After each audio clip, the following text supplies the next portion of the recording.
welcome two speakers in this panel, Magdalena Hudalewicz and Karolina Marinescu. And this panel will be moderated by Marta Almodovar. The topic of the panel is turning passion into profession. Good afternoon. Both of my fellow panelists choose their careers in a male-oriented field. But no, we have to wait for the rest because it's too... Are we ready? Okay. So again, both of my fellow panelists choose their careers in the male-oriented fields. Dr. Karolina Marinescu-Mirowska currently holds the Assistant Professor of Medicine appointment at Rush University Medical Center in the section of cardiology. Dr. Marinescu is board certified in internal medicine, cardiovascular disease, echocardiography, and nuclear cardiology. Magdalena Hudalewicz currently serves as the Chief of Staff for Alderman Gilbert Villegas of the 36th Ward, and she was appointed to the leadership position in May of 2015. As a reminder, only 10 to 15% women are cardiologists.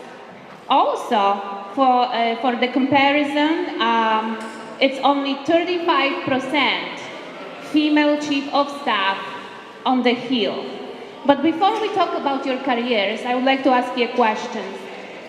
You both immigrated to the United States as small children. Was it difficult to assimilate in American society at a young age? I'm not gonna lie, it was really hard. I did not want to come to the States. My mom, that one over there, she lied to me. She said this was vacation. I was just going to come for 2 months, and I was going to come right back to Poland and finish my school.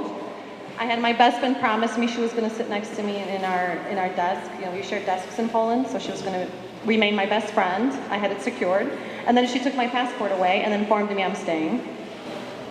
And, you know, I think coming when you're a teenager, doing anything when you're a teenager is really complicated because you're very emotional and everything you do is wrong and you just really want to fit in, and there's no better way to stand out than to not speak the language and have the wrong hair and the wrong clothes and be into the wrong kind of music. And then as you begin to assimilate the culture and the language, you understand more than you can speak, so you can very clearly understand everyone making fun of you, but you can't really talk back to them. So it was not a fun year maybe, but it went so fast and there was so many other people going through it that I think maybe it just made me stronger. And I mean, I clearly don't regret it. I would never leave the United States. I barely want to leave Chicago, to be perfectly honest. I was dying to come back when I left. But no, it was not easy. I'm not gonna lie. Definitely not easy. It's probably easier looking at it back now.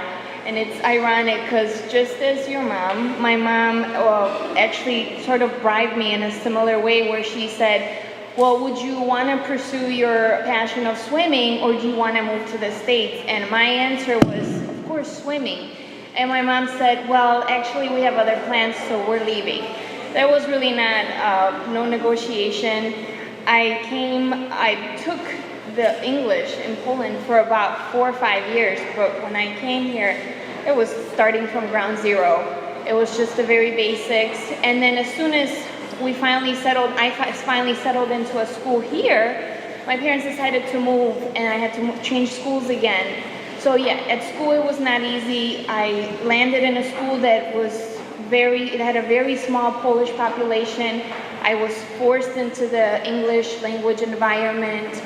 So what was difficult, I believe, is trying to learn English and capture what's going on around me, but also come back home to the Polish household that I was used to, that my parents only spoke Polish. The culture was our biggest priority. So it was very difficult to try to balance both and capture what really was going on around me. Thank you. Your career choices are still predominantly male-oriented. Why did you choose your profession, and why women don't choose cardiologist or chief or staff profession? I'll start. Yes, I am definitely in a position where I still walk into a room full of men, into a conference room for a meeting. But I guess the tomboy in me, I don't know what it was, it just takes it on very easily. I get along with men. I don't really see them as an obstacle, even though I still stand out to them. I'm still sort of this curiosity of how is she comfortable with us? And I feel as a woman, we are given extra challenges, extra obstacles. And these obstacles come from males and unfortunately some of the women around us still who don't understand how we manage these positions and how I gravitated to it. I feel as I fell into it, it was natural, but I don't like to, even though I see the challenges, I sort of don't bug myself down with those obstacles because then I will never move forward in my political world and in my position. I think what helped is in my household with my mom and my grandmother, we really never talked about this is a male profession and this is a female profession. And I mean, there was a lot of talk about how you should sit when you're sitting in a panel, and crossing your legs is not it, but clearly I don't follow instructions very well. So, and I do kind of my own thing, but what my family stressed was always, if you want to do something, you have to figure out what it takes to get there, you know, what steps, what education, what experiences, and then you just go and do it. And if that's what you like, then that's what you have to do. And if you fall down, then you need to pick yourself up and stop feeling sorry for yourself and just keep going forward with it. And it doesn't really matter who you work with. What matters is what you're going to do. It is definitely it's definitely a boys' club. It's not uncommon to get a little bit of mansplaining. Does everybody know what mansplaining means? Probably millennials do. When a man tries to explain to a woman what you already know, using simple words. With a lot of like, sweetie, or when they ask you for your opinion, but they get upset when their words don't come out of your mouth because you might have a different opinion. So when they talk down to you, I would try to simplify things because they think that maybe you don't get it. That's mansplaining. There's a lot of mansplaining in my field. So, but what's nice, sometimes with men, what you see is what you get. So it doesn't really matter if they like you or don't like you. They'll value you for what you are bringing in, and there's a lot less emotions involved. So they're able to give you a good evaluation even if they don't particularly love your personality. So sometimes that straightforward attitude is a big bonus. So that's another way that it just kind of comes with the territory. That's just the obstacles and the challenges. And there's also tremendous benefits of working in a male-dominated field. You get to pick up on certain personality traits and certain attitudes and certain maybe behaviors that men exhibit that are also good and worthwhile to learn. There's a certain way that some men, the confidence that they carry. Sometimes we tend to think all the time, oh my gosh, am I going to be able to do it? And men just going to walk into the room and do it. And to learn that attitude is incredibly beneficial. And I think for the men to interact with women is beneficial because they get our perspective and some of our wonderful qualities that we carry, and you get a better environment out of it. I just wanted to add to this. I pull out some statistics. So, for example, women cardiologists are less likely to be married or have children compared with men. Women cardiologists earn less than their male counterparts, and few women are in academic position, with fewer women being full professors. So, it is still a big difference. Well, the gender gap is there, and I would be a fool to pretend that it isn't, and it's not a big problem, and that is a part of the cost of doing business. And I hope to inspire as many women as possible to go into the field so we can change these attitudes. I think that I was very fortunate to have fantastic role models and have amazing mentors that helped me first figure out who it is that I am and what it is that I want to do and how it is that I need to accomplish it. And one of the best pieces of advice I ever got was, you can do anything you want, but you can't do everything at once. And that is especially true, I think, unfortunately, still for women, because my husband is a cardiologist, and obviously he participates a lot in our home life and helps out with the kids because I expect that. But unfortunately, at the end of the day, if things fall through, they fall on my shoulders. If the kids don't do the homework, You know, even if he's doing homework with the kids, he'll text me, where's their folder? What activities do they have tomorrow? What did you prepare the clothes? Did you do the dinner? Did you do all those things? And it's incredibly frustrating. I mean, I wouldn't change my job because the benefits are so amazing. It's such a beautiful profession that I wouldn't change it for the world, but it's there. It rears its ugly head all the time because unfortunately sometimes you have to decide, well, I can't stay at the job that I'm at today because I would have to sacrifice and never see my kids for the next 14 years, and maybe I would become an international world expert, but unfortunately I don't have that opportunity because I don't have a stay-at-home wife. So there is a big problem in that area, and unfortunately not a lot of people believe that it still exists. They think that we've gone in history to the point where these things don't happen, but they do. I'm very lucky to be in a division where a third of the faculty are women. Almost everyone is married with children. We have a fantastic boss who very much supports women and minorities, which is why I gravitated to that particular job, because I knew that it would make it a little bit easier to succeed in this particular field. Thank you. Magdalena, elected official cannot function without chief of staff. You are the second person in charge. So you also have face the same problem. There is like so little women who are actually choosing that profession. Yes. And sort of to add to your mansplaining story, maybe the second day, a second week on the job, I had an older gentleman come into the office, and he had a conflict, because obviously in my position we deal with city issues, city services, legislation, all kinds of matters. And this particular one was an issue that he had in the community, in the ward where we represent the residents. And he said, I have an issue with this dumpster. And then he said to me, do you know what's a dumpster? And I just stood back and thought to myself, you know what, sir, explain it to me. Enlighten me today, because I think I was born a while ago and I figured a lot. But again, at that moment, I remember asking myself, is it English that I'm not from here, or I was born in Poland, or is it the fact that I'm a woman? And here I am, I still am getting stares of, are you really the chief of staff? And it's very difficult, and I am a chief of staff for a male elected official who looks up to me for answers, who actually values my opinion, for which I am very fortunate. I have an amazing boss, and who will call me at 10 p.m. because my job is 24/7, and who will say, you know what, I have this idea, what do you think? And here I am with my pros and cons and trying to, see what's best for us.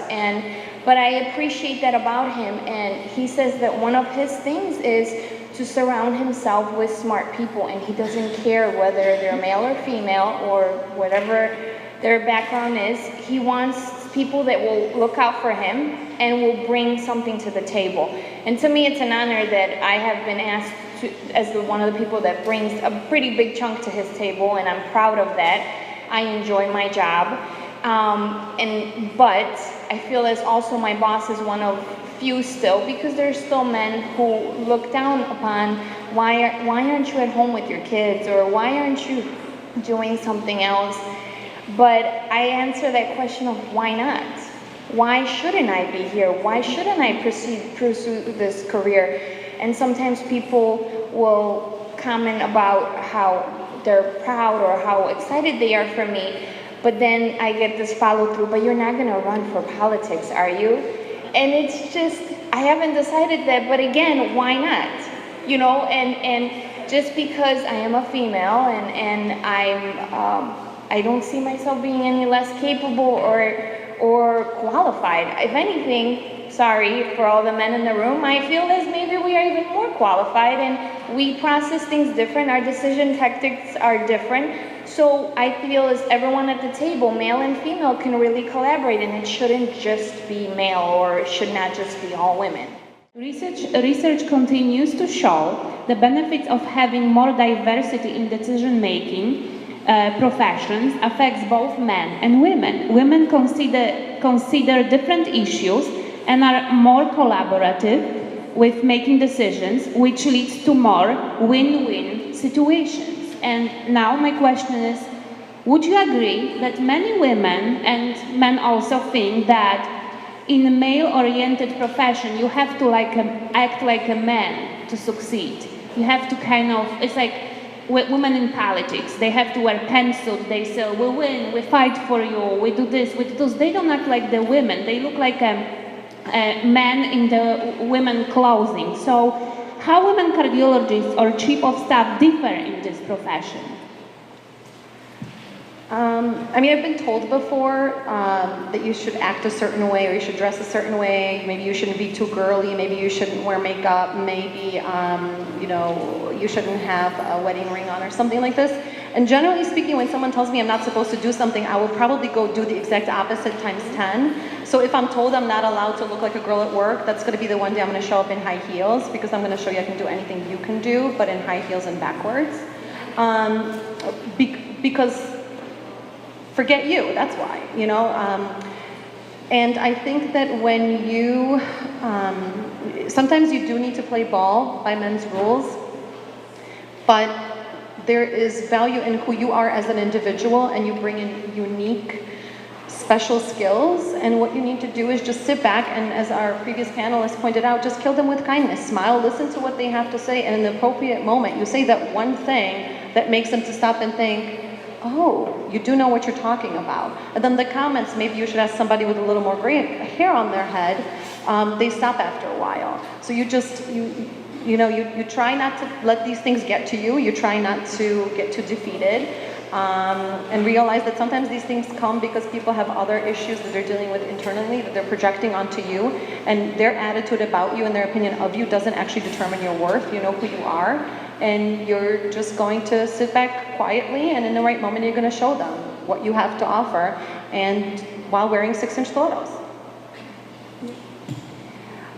To add on to that, one of the leadership institutes that I have been part of, we analyzed the study of women versus men's approach to the political world and how they take on the challenges.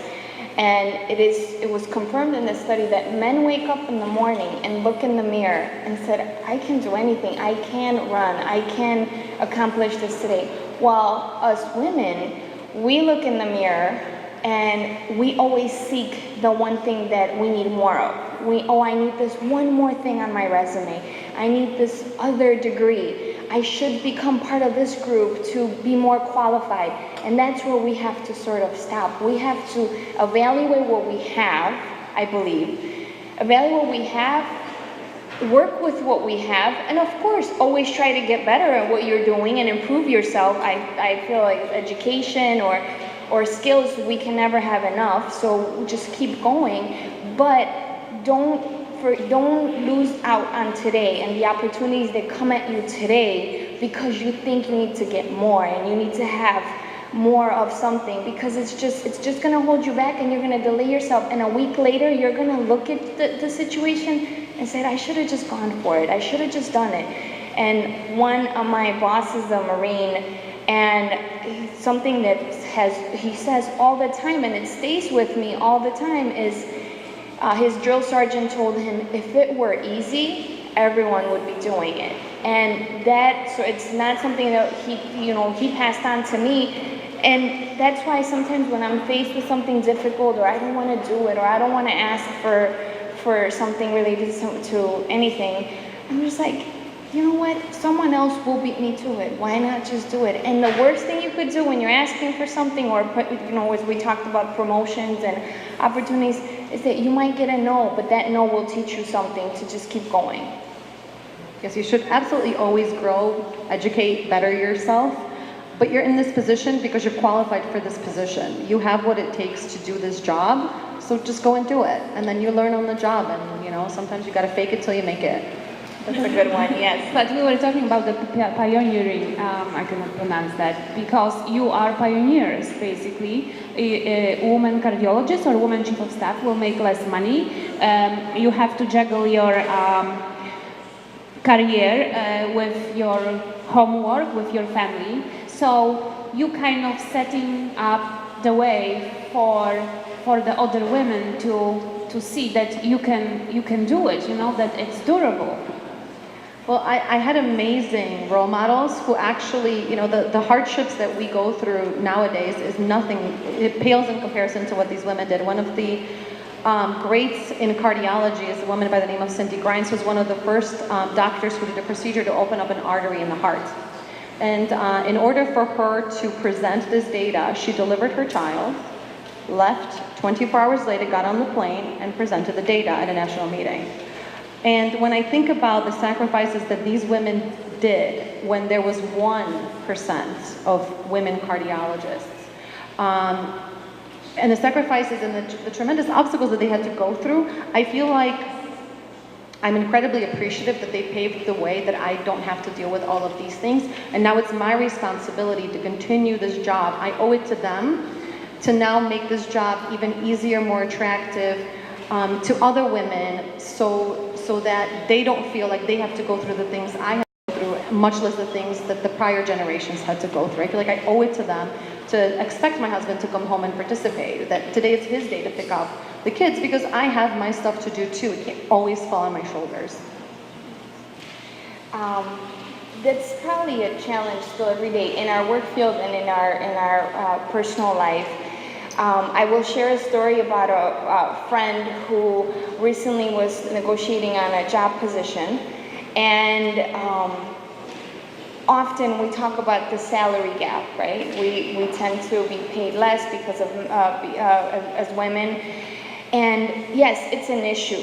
But I feel as we need to communicate with one another and not hold back. A lot of times when we ask another woman, so what's your range or how much you make, we hesitate to share. But if we communicate and talk about that gap, it will be something that we will work on. And going back to the story of my friend, she was offered a position, and of course one of the requirements when she was accepting was to share her salary history.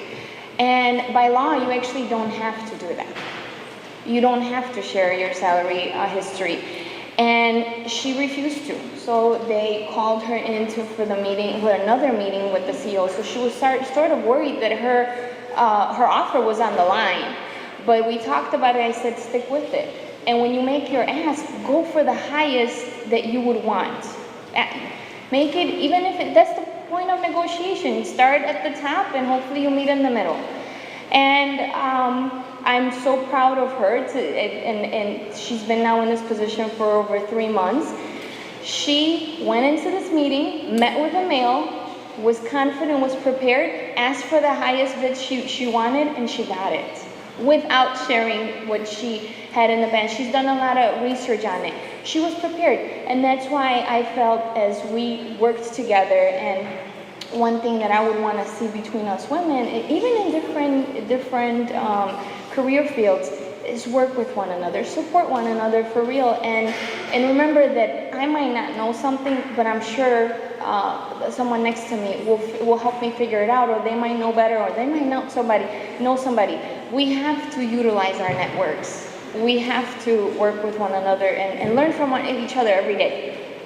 So you both agree that in order to achieve success in male-oriented careers, it's very important to have a strong female model. I mean, we could have man mentors, and we all had them, and it's very important to have a mentor, but like women to women, it's even more influential, especially if you're following career where there's not so many women there. Yes, I think it definitely helps to have a mentor, because there's certain questions you may have that only another woman can answer for you. You know, I remember a long time ago there was a really funny poster that said, like, you know, all the things that we want to be in life, right? You want to look like a supermodel, you want to be like the most amazing athlete, you want to cook like Martha Stewart, you want to be like an interior decorator kind of a house that looks like a museum, and you want to have the perfect kids, you want to have the perfect husband, you want to be the perfect girlfriend to your girlfriends, the perfect daughter and the sister and the lover, and it said, dear husband, pick 3. You know, and I think it's important to remember these things, because it's impossible every single day to be perfect at every single one of these things. And meeting with women who to me looked so amazing and accomplished and put together, and they look like they're just juggling everything perfectly, and they're like, no. They're like, I don't think I showered today. Or they say, you know, if you walked into my house, it would be a disaster, because in any one week, I'm really thriving in this one area. I'm completely just rocking it out as a mom. I mean, I was like super mom. I like did a Pinterest type of project, and I went to my kids' school, and then my home looked like a natural disaster went through it, and you know, and I have a unibrow because I didn't get a chance to get to my tweezers, and that's okay. It's okay that this week my balance is that I am really rocking it out in this area, and maybe this week I wasn't so great at these other areas, and the next week I'm going to pick up, and it's okay to ask for help. One of the reasons why I moved back to Chicago is because my mentors told me, you know, the reason why we survived is that we outsourced. We asked for help. We didn't try to do everything all at once. We asked for our parents and our in-laws to come help us with the children. We were lucky enough to have my mother-in-law come and stay with me while I was doing residency, and now I'm really lucky because my mom takes care of my kids after school and on the weekends, so I can have a job and a career. And I have lots of people to help around the house, and yeah, I can cook, but I also can't do everything in a 24-hour period. So to ask for help and to try to multitask and only realize that I can only do X, Y, and Z, and then these other things I'm just gonna have to let go, because this week that's not gonna be perfect, but next week this is gonna be perfect. I think asking for help and really trying to take it a little bit easy on yourself. You don't have to be perfect in every aspect of life every single day, is really, really important. Yes. But I'm sorry to stop you. Did you even had a female mentor in your field in Chicago? That I've been close to in the political field, I've been pretty much closer to males. Yes, that's what I've been. There are a lot of role models or people I look up to, women that I look up to in politics, and I'm proud to vote for them, and I'm proud to support them or work with them. But majority of my support comes from males, and that I think that's where I find the comfort of working with men. You know, yeah, I don't hesitate to talk to. I have not caught myself. I sometimes find it harder to approach a woman versus a male. I find it. That's just my personality, but I sort of balanced that because I knew that my mentors are males. Is having my mentor, who sort of was my personal mentor, my life mentor, will be my mom, who was always my biggest cheerleader, even if I had a crazy idea of study abroad in El Salvador or things like that I did in college. You know, I knew they were not supportive of it. My mom and my dad were just like, why are you doing this when you could be here and you could have tried different things?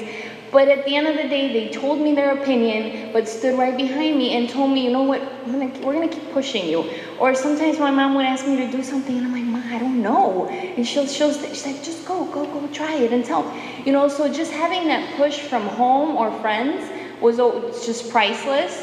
And it sort of helps with my balance of, you know, my political world. Technically, we work 9 to 5 in our job, but then when we're in season for re-election, for my boss, that's another full-time job in the evening or weekends, where we technically don't have a life, and it's really hard to manage, really manage all of that. So sometimes I couldn't meet up with a friend for dinner. I would bring her to the campaign office, and while we were campaigning, we would go have lunch. Or somehow you find a way to connect it. But I think that has to do with that. If you're passionate about what you're doing, it makes it easier. But I don't even know if it makes it easier. I just feel as you find a way to handle it. You just make it work. Exactly. And if It's true for every job. Exactly. And if you're gonna keep complaining about your one bad day, or how today was difficult, or this person that came at me, I'm gonna be miserable every day, because trust me, that one of those people comes up every day, and it's just not fair to myself. It's not fair to my staff, you know. And having that smile on your face, you know, it does miracles. And sometimes on the inside, I'm just like, I don't want to be here. I don't want to deal with this issue, but I'm gonna keep smiling. And then the response from the people you're dealing with is more positive, because they're like, she's happy about this. Why? Well, it's sometimes it's a phase, but it makes life easier. And at the end of it, you go home and you gotta unplug and leave it there. And but you definitely need mentors and people that will support you and understand your craziness. If I'm texting in bed at 10 p.m., just understand me. That's part of my job. I mean, I know when to cut it, but sometimes that just comes with it. Or when your phone rings in the middle of the night, that's right, during the election. Exactly. Yeah. So, what advice would you give a woman of Polish heritage if she wants to follow your footsteps? I think there's a couple of things. Don't stop. If you believe in something that you want, if your dream is something that you feel as you're good at it, you know, we talked about before, you sort of knew why you liked science, you liked different things. I've always liked office work. I was obsessed with stamps. I was obsessed with notebooks, pens, and I always had so many of them. And I liked it. I loved the phones. I loved talking with people. And it took me a while to accept this. It took me maybe 2 political positions to accept that politics for me, being a chief of staff or being in this public office, is right for me. It took a long time, but you have to find time. Sometimes I couldn't accept that. What's a public servant? How is that a career? Because that's technically what, as a public official, I am serving the voters, the residents, and we're always helping somebody. But on the second time when I was asked to do this, I said, why? Why do you want me to? He said, you're good with people. You're talking to people. You're always forming relationships. And he said to me, my boss said to me, he said, embrace what you're good at. And because I thought, okay, I need to go become an attorney. I need to do something else. And instead, I went into getting a master's in public policy and management. And I found a way to make that work and enjoy it. And I think as much as sometimes the days are long and tiring, I enjoy it. And it makes it easier. It makes it so much easier. Was the question about the path? Advice would you give a woman of Polish heritage if she wants to follow your footsteps? I think if you know what you want to do, and you're really passionate about it, you'll find your way. What's both challenging and exciting about the career in medicine in the United States is that there's many paths to get here. It's not like you have one exam, and if you fail this exam, your career is over. I know lots of non-traditional students who did one career and then completely switched, or maybe they didn't get into medical school the first time around, so they got a master's degree or maybe even a PhD, and then they reapplied. And the sort of definition of what a traditional student and what your cutoff has been changing and has been evolving throughout the years. So I think if you're very passionate about what you want to do, you'll find your way how to do it, and definitely ask the question, you know. And we're always excited to help and at least provide the information of this is how I did it, and maybe this wasn't the best way, but it still got the job done and probably taught me a couple of things along the way. I definitely think it's important to figure out if really working with patients in the hospital is for you. It's not the easiest thing to become accustomed to, so having a little bit of volunteer experience just to see if, you know, the guts and the glory is really okay for you. But on the flip side, there's lots of wonderful non-clinical careers in medicine as well. So if you really love science and you really love the health of humans and you want to further that, even if you pass out to the side of law, that doesn't mean you can't be a doctor. There's lots of amazing physicians who have careers in health administration and in bench research and in becoming expert witnesses at trials. So this is a very rich, beautiful field. And if medicine is what you're passionate about, you will find your little niche, and you should just never give up because there's a million different ways to accomplish it. And if you can't get in through the front door, there's always a back door or a window or a chimney or some other path. And don't lose the hope. Because I think that the people who didn't succeed were the people who just didn't persevere because they encountered a challenge and they fell, maybe failed an exam and called their mom crying, and mom said, you know, it's all right, don't tell anybody, but I failed an exam too, and it's okay. It's part of the process. You don't have to get it perfect every single time, and if you persevere and just keep going with it and accept the failures as maybe a lesson or part of the path, then you will find your way. Thank you. And in conclusion, I have a last question. There's no success without the price. So what sacrifice, if any, you had to make to be where you are in your professional career? Sacrifice. I mean, the price that you pay is, in my position, is your time. It is very time consuming. It is tiring. But at the end of it, I always try. My biggest thing is turn that negative into a positive. You know, yes, the work and the time and the things that I sometimes want to do, but I have to either do them later or maybe change them. I find the reward in it at the end of it, and whether it's winning an election or helping a person. You know, so many people, and especially in our Polish community, we don't have all the Polish resources available in government. A lot of offices are still missing people who will help residents who don't speak Polish. And in my position, I have residents coming from the Northwest side, not just from my ward, who are Polish, who are saying, I know I'm not part of your ward, but I need this help. You know what, it would be so easy for me to say, you know what, sir, sorry, there's a map on this wall and we can't help you. No, instead, sometimes I'll get on, I'll get on the phone, or we'll figure out how to help them. And I think that's the positive of it. The price that I pay, it's really hard to identify it because I like it and I keep enjoying it. And if it is a sacrifice I made, I'm pretty good about making it up later. Whether, maybe I didn't go on, my vacation was shortened because of something, or I had to email.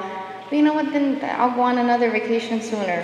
But I have to work very hard with having that balance. And I prioritize, I manage my time, and I communicate well with my boss and those that I work for, and just let them know that this happened, or communicate, and just remember that there is help, there is support, whether it's your family or your coworkers. And me running an office and having staff, if I have to step away from something, I sort of have anxiety because I'm wondering if it's going to get done right. And then I'm like, if I get back from this meeting, this work is still going to be here. And if I have to work with them and fix it because they didn't do it right, well, then that's what it's going to take. But you can't break your head over it because you're going to go crazy. I think it's a matter of perspective, and this is something that I sometimes struggle with. So I always felt like I had sacrificed a lot. Like I had to delay making a living. Instead, I was taking out loans to go to medical school, and all my friends were getting married and buying houses and going on trips and having these fabulous lifestyles. And the more I focused on it, the more it felt like I was sacrificing, like I was having to pay a price. And I realized that if I just look at this one aspect of this one person's life, I'm always going to lose. Someone's always going to be taller and slimmer and smarter and have the better house and the better car and more successful, more accomplished, more published. If I just look at one aspect of this person and this person's life, but their entirety of their life and their challenges is different than the entirety of my life and my challenges, so the comparison is not fair. And I've had a few people tell me, it's not a sacrifice. This is part of the game. This is part of your game. This is what you want to do. So you have to do X, Y, and Z to get there, and it's part of the process. It's not really a sacrifice because it's getting you to get to where it's getting you to be what you want to be. It's getting you to drive happy to work every day and not curse your life because you hate what you do for a living, even though I didn't sleep last night, or maybe I didn't get a chance to cook a fantastic meal and I had to eat out for 3 days in a row. And that's okay, because that's what it takes for me to do what it is that I love to do, and therefore it's not a sacrifice. It's just part of the process that comes with the gig. It's like a perspective or mindset. So one person would think that this is such a sacrifice that you never have time, and you basically have to eat out, and not every day your family has a cooked dinner. But this is not a sacrifice. It's just the way it is. But you pursue your dream, and thank you so much for wonderful insights of what you do. And it's very inspiring to meet two wonderful women who follow their dreams, and hopefully everyone else will realize that it's worth it. Let's follow our dreams. Thank you. Do you have any questions?